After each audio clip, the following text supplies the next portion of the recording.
through, which is to stand up and challenge intellectually worldviews. I mean, some of the examples are horrendous.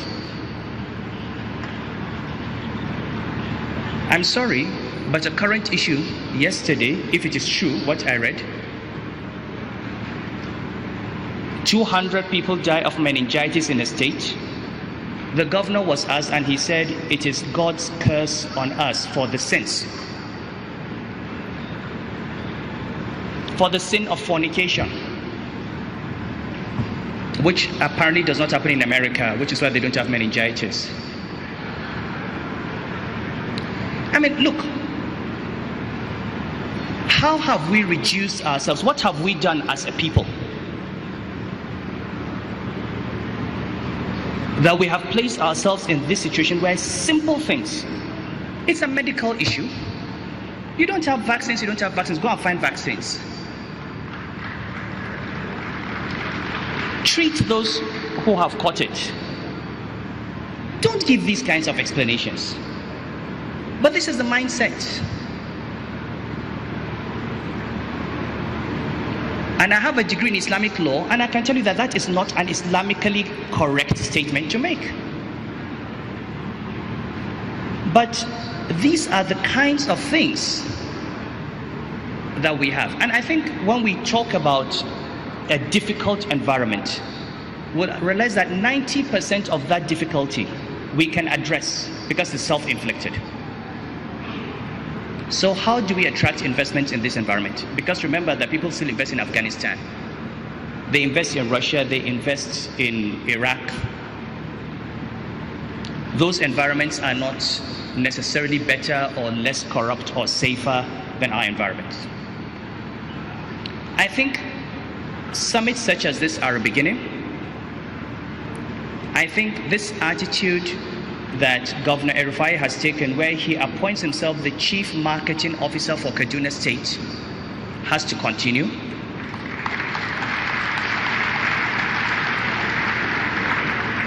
Because I spent many years as a banker, and as a Chief Risk Officer, and I did road shows. And I know that investors want to talk to the person who is responsible for policy, look into his eyes, listen to him and say, can I trust this man?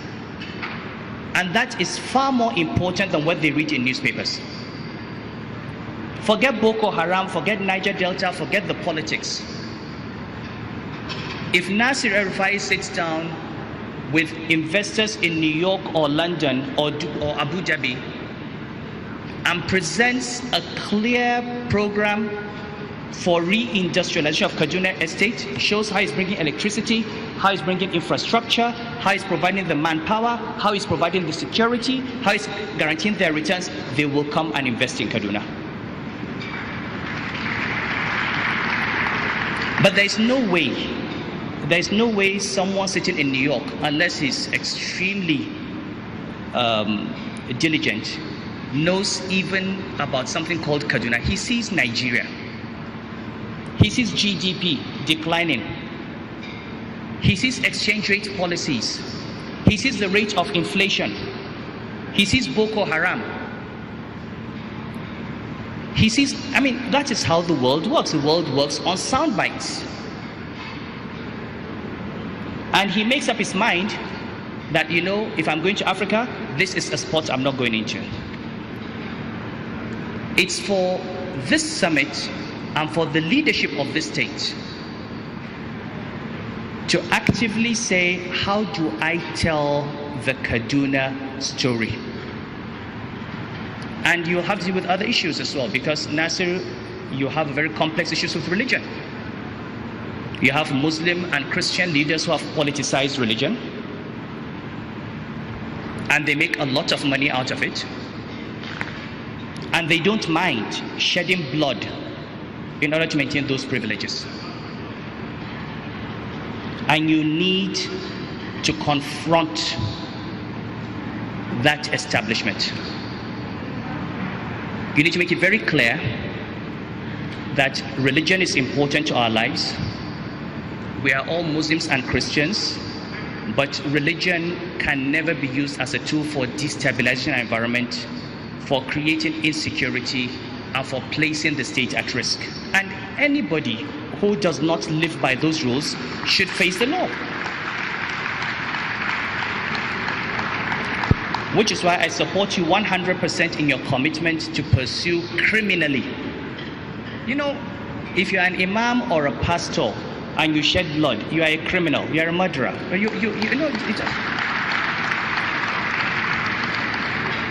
No one doubts that you're an imam or a pastor. No one doubts your knowledge. But your knowledge is one thing. The act of killing a human being is not knowledge. It is a crime. And you should go to jail for it. You can be a pastor in jail. You know, so, you know, until we have governors who are ready to stand up and say, you know what, there is a limit to how much we are going to just fold our arms and allow human beings appropriate our own religions for selfish reasons and create insecurity, chase away investors, kill human beings, make life difficult for everybody. And in all this time, they're getting richer and richer. Most of them did not do, there's nothing in the wealth that they have that can be linked either to their level of education or even to their knowledge of the religions that they preach. It's all politics.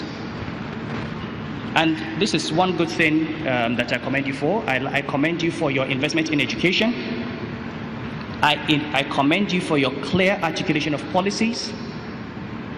I commend you for your bilateral engagement with investors. And as your friend who is more moderate than you, I urge you to be a little more moderate.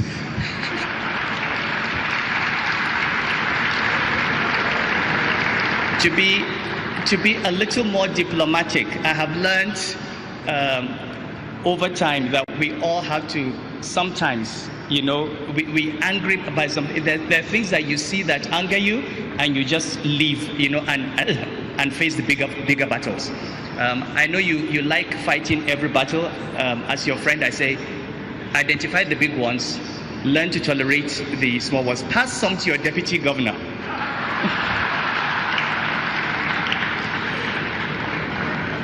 Which is, you know, when the Sultan sends me to represent him at functions, I always say that I'm speaking for myself and the Sultan. And the way you'll know the difference is that anything that is not controversial is from the Sultan, and the rest is from me. So I have a note here saying that it's a bit hot in the hall. I don't know if it's my speech that's making everyone hot or all those lights. But let me just sum up. I think that in summary, the growth model for Africa, for Nigeria, for the states in Nigeria has to change. Growth is not going to continue coming from rising oil prices. Growth will not come from borrowing and spending government money. Growth will come from investment. I think we should recognize that investors are both local and foreign. Aliko Dangote has invested more in Nigeria than any foreign investor. And there are many local investors. So we need to create an environment in which we attract and encourage domestic capitalists to invest. Because first, it keeps the money in Nigeria. It provides great long-term security. We can link them up with foreign partners as shareholders who would like to exit later after bringing in the technology and the skills. But we need to encourage Kaduna State indigents, Nigerian entrepreneurs to invest in Kaduna. We need to tell the story of Kaduna and its history as the capital of northern Nigeria. Talk about the Kaduna Industrial Estate. Dr. Mutalab talked about a school called Barewa College. I'm a King's College boy. I was compelled by the Sultan to clap. For those who do not know, King's College produces all the progressive Nigerian intellectuals, and Barewa produces all the conservative northern aristocrats. and I would